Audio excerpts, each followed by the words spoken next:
छोड़ा है। अरे ये कटहल वैसे की वैसी पड़ी है और ये महारानी गायब। अभी देखती हूँ। भाभी, बड़ी भाभी, बड़ी भाभी। एक मिनट, उनसे क्या काम है? मुझसे कहो। तुमसे क्यों कहूँ? मुझे उनसे काम है। अरे इस घर की बड़ी बहू पर हुक्म चलाने से पहले तुम्हें छोटी बहू से बात करनी होगी। मुझे तुमसे कोई बात नहीं करनी। क्या बात है? क्या हुआ मोहिनी?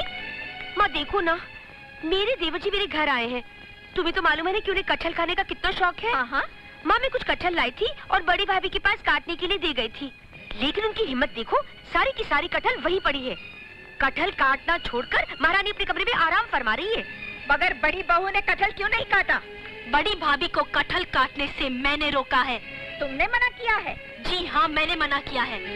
हम हिंदुस्तानी लड़कियाँ अपने मायके से पता नहीं क्या क्या उम्मीदें, क्या क्या सपने लेकर आती हैं। ओह, मगर यहाँ आने के बाद हमें अपनी उम्मीदों का गला घोटना पड़ता है। हमारे सपनों को भुलाकर हमें नौकरानी बनना पड़ता है। इसके बाद भी हम हालात से समझौता करके नौकरानी बनना मंजूर कर लेते हैं।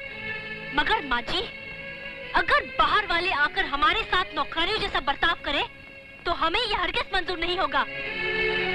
उस दिन जब मैंने आपको बोला कि मुझे कटहल काटना नहीं आता, तो आप लाल पीली होकर बोली, क्या मुझे मेरे घर वालों ने सिर्फ बड़ी बड़ी बातें करना सिखाया है, कटहल काटना नहीं सिखाया?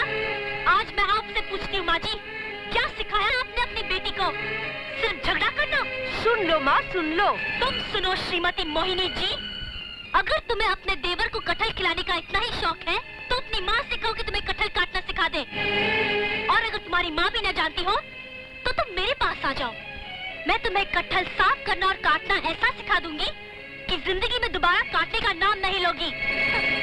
समझी मोहिनी जी?